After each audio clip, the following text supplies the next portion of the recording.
મિત્રો, ચૈત્ર નવરાત્રિ શરૂ થાય એ પહેલા જો તમે આ 7 વસ્તુઓ પોતાના ઘરે લઈ આવશો તો મિત્રો સાક્ષાત લક્ષ્મી માતાનો વાસ તમારા ઘરમાં થશે, તેમજ તમે રાતોરાત જ ધનવાન બની જશો। આથી મિત્રો, જે કોઈ પણ વ્યક્તિ જો ચૈત્ર નવરાત્રિ શરૂ થાય એ પહેલા પોતાના ઘરમાં આ 7 શુભ વસ્તુઓ લાવી રાખશે તો તેનો બેડો પાર થઈ જશે, તેમજ તેને બધા જ દેવી દેવતાઓની એવી કૃપા પ્રાપ્ત થશે કે તેનો ભાગ્યોદય થઈ જશે, તેમજ તમારા ઘરે સુખ સમૃદ્ધિ આવશે।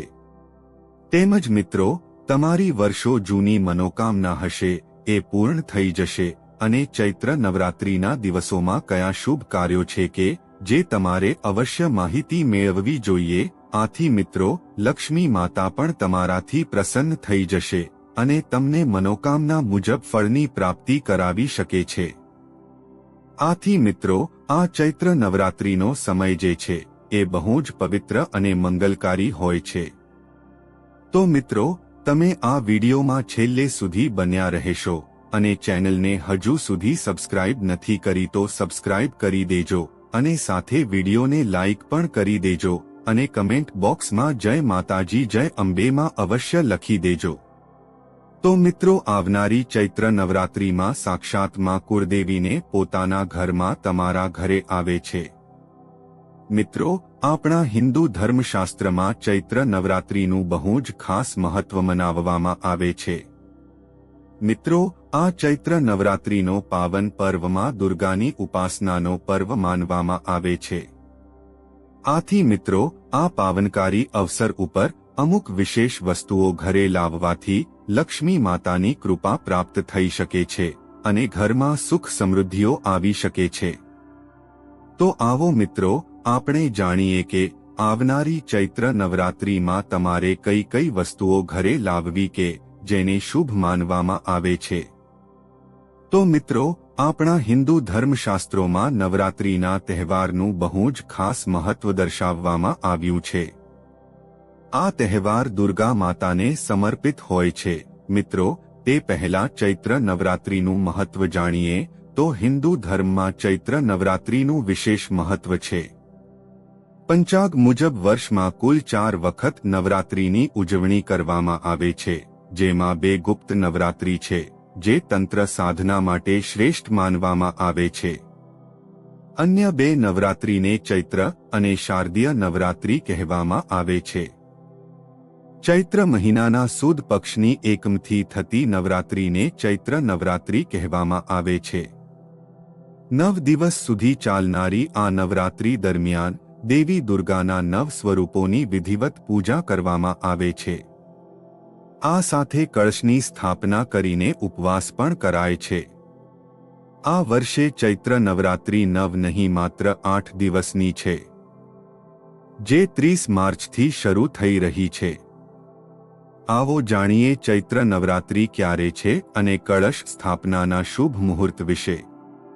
હિન્દુ પંચાંગ અનુસાર ચૈત્ર માસના શુક્લ પક્ષની પ્રતિપદા તિથિ 29 માર્ચની સાંજે 4 વાગ્યા અને 27 મિનિટથી શરૂ થાય છે, જે 30 માર્ચે બપોરે 12 વાગ્યાને 49 મિનિટે સમાપ્ત થશે। આવી સ્થિતિમાં ચૈત્ર નવરાત્રિ 30 માર્ચથી શરૂ થઈ રહી છે, જે 7 એપ્રિલ 2025ના રોજ પૂરી થશે। પણ મિત્રો, આ ચૈત્ર નવરાત્રિનો તહેવાર 9 દિવસ સુધી ચાલતો હોય છે। આથી મિત્રો, આ તહેવારના 9 દિવસોમાં નવદુર્ગામાં 9 રૂપોની અલગ અલગ દિવસોમાં પૂજા અર્ચના કરવામાં આવે છે। તો મિત્રો, આ 9 દિવસોમાં ભક્તો ઉપવાસ રાખે છે, તેમજ મંદિરોમાં જઈને માં દુર્ગાની પૂજા અર્ચના વિશેષ રૂપથી કરે છે। તેની સાથે આ ચૈત્ર નવરાત્રિના છેલ્લા દિવસોમાં એટલે કે અષ્ટમી અને નવમીના દિવસે કન્યા પૂજન કરવામાં આવે છે। માન્યતા અનુસાર આવનારી ચૈત્ર નવરાત્રિના દિવસોમાં અમુક એવી પવિત્ર વસ્તુઓને ઘરે લાવવાથી દુર્ગા માતા પ્રસન્ન થઈ શકે છે અને પોતાના ભક્તો ઉપર વિશેષ કૃપા વરસાવે છે। આથી મિત્રો, ચૈત્ર નવરાત્રિના દિવસોમાં તમારે આ વસ્તુઓને ઘરે જરૂર લાવવી જોઈએ। તો મિત્રો, તમે આ વસ્તુઓને પોતાના ઘરે ચૈત્ર નવરાત્રિમાં લાવશો તો મિત્રો સાક્ષાત માતાજીના આશીર્વાદ તમને પ્રાપ્ત થશે અને તમારા ઘરમાં લક્ષ્મી માતાનો વાસ થશે તો તમારા ઘરમાં ગરીબી તેમજ દરિદ્રતા અથવા તો કોઈ પણ પ્રકારનો વાસ્તુદોષ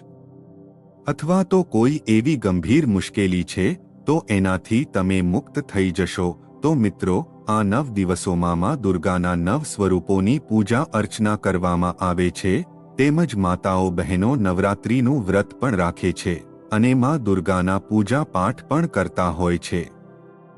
મિત્રો આ ચૈત્ર નવરાત્રિ બહુ જ ચમત્કારી નવરાત્રિ માનવામાં આવે છે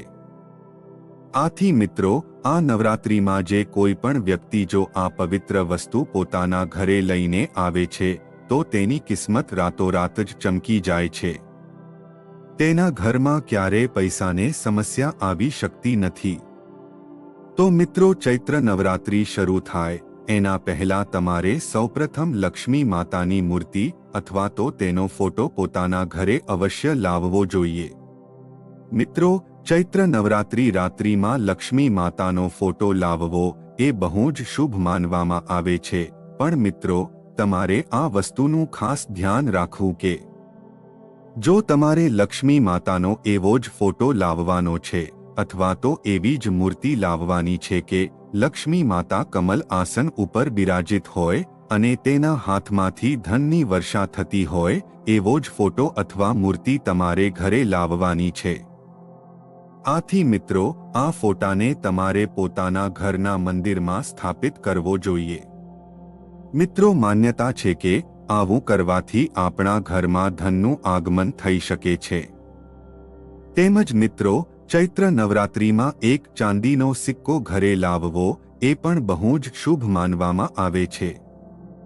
પછી મિત્રો આ સિક્કાને તમારે પોતાના ઘરના મંદિરમાં સ્થાપિત કરવો જોઈએ એવી માન્યતા છે કે આ ઉપર કરવાથી આપણા ઘરમાં ધનની વર્ષા થઈ શકે છે તેની સાથે જ મિત્રો તમારે આવનારી ચૈત્ર નવરાત્રિના દિવસોમાં શૃંગારનો સામાન પણ તમારે અવશ્ય લાવવો જોઈએ કે જેમાં બંગડી સિંદૂર ચાંદલો વગેરે જેવી શૃંગારની વસ્તુઓ ઘરે લાવવી એ પણ બહુ જ શુભ અને મંગલકારી માનવામાં આવે છે અને પછી મિત્રો આ શૃંગારની વસ્તુઓને તમારે દુર્ગા માતાને અર્પિત કરીને પછી પોતાના ઘરના મંદિરમાં સ્થાપિત કરવી જોઈએ એવી માન્યતા છે કે આવું કરવાથી માં દુર્ગા તમારાથી પ્રસન્ન થઈ શકે છે અને તમારા ઘરમાં સુખ સમૃદ્ધિનો વાસ અને ખુશાલી આવી શકે છે તેની સાથે જ મિત્રો માતાને કમળનું ફૂલ બહુ જ વધારે પ્રિય હોય છે આથી મિત્રો ચૈત્ર નવરાત્રિ દરમિયાન તમારે કમળનું ફૂલ પોતાના ઘરમાં અવશ્ય લાવવું જોઈએ અને માતાની પૂજા અર્ચના દરમિયાન તમે આ કમળનું ફૂલ અર્પણ કરવું જોઈએ તેની સાથે જ મિત્રો ચૈત્ર નવરાત્રિ દરમિયાન તમારે તુલસી માતાનું છોડ પોતાના ઘરમાં વાવવો બહુ જ શુભ અને મંગલકારી મનાય છે મિત્રો એવી માન્યતા છે કે જો તમે ચૈત્ર નવરાત્રિમાં તુલસી માતાનો નવો છોડ પોતાના ઘરમાં લાવીને વાવો છો તો મિત્રો લક્ષ્મી માતા તમારાથી પ્રસન્ન થઈ શકે છે અને તમને બંને હાથોથી આશીર્વાદ આપી શકે છે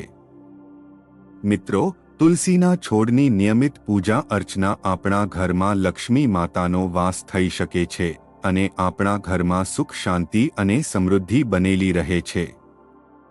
તેની સાથે જ મિત્રો નવગ્રહ યંત્ર પણ તમે ચૈત્ર નવરાત્રિના દિવસે જો તમે ઘરે લાવો છો તો મિત્રો તમને બધા જ ગ્રહોનો શુભ પ્રભાવ પ્રાપ્ત થઈ શકે છે અને ઘરમાં સુખ સમૃદ્ધિનો વાસ થઈ શકે છે કે જેનાથી તમારું નસીબ ચમકી શકે છે આ ઉપરાંત મિત્રો ચૈત્ર નવરાત્રિના દિવસોમાં તમારે મસ્તિષ્કનું ચિહ્ન લગાવવું એ બહુ જ શુભ માનવામાં આવે છે એટલે કે મિત્રો જો તમે સાથીઓ હોય એવી મૂર્તિ તમે ઘરે લાવો છો તો મિત્રો આ વસ્તુ બહુ જ શુભતાનું પ્રતીક માનવામાં આવે છે મિત્રો આ સાથિયાનું નિશાન જો તમે પોતાના ઘરના મુખ્ય દ્વારની બાજુમાં અથવા તો મંદિરની બાજુમાં લાવો છો તો મિત્રો આ વસ્તુ તમારા ઘરની નકારાત્મક ઉર્જાને દૂર કરી શકે છે અને તમારા ઘરમાં સકારાત્મક ઉર્જાનો સંચાર થઈ શકે છે. તેની સાથે જ મિત્રો, જો તમે ચૈત્ર નવરાત્રિમાં કોઈ પણ નવી પ્રોપર્ટી ખરીદો છો તો તે બહુ શુભ માનવામાં આવે છે. એટલે કે તમે નવો પ્લોટ કે કોઈ દુકાન કે મકાન જો તમે ખરીદો છો તો તે બહુ જ શુભ મનાય છે.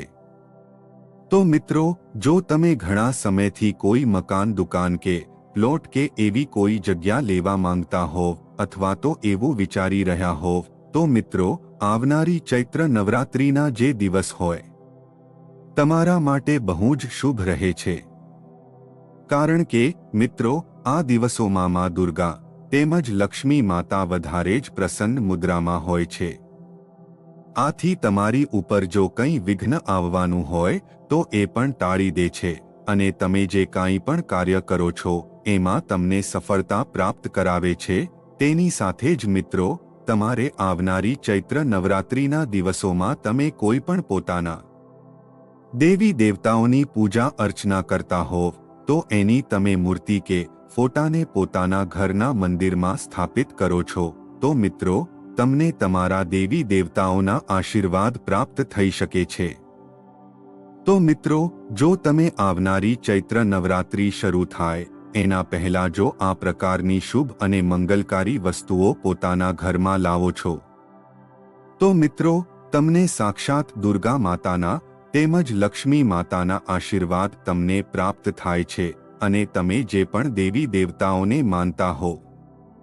એની તમને અસીમ કૃપા પ્રાપ્ત થઈ શકે છે કે જેથી કરીને તમારું ઘર આખું સુખ સમૃદ્ધિથી ભરપૂર રહી શકે. તો મિત્રો, જો આ માહિતી તમને ગમી હોય તો વિડીયોને લાઈક કરી અને ચેનલને પણ સબસ્ક્રાઇબ કરી દેજો. તો મિત્રો, આ વિડીયોને અંત સુધી જોવા માટે તમારો ખૂબ ખૂબ આભાર.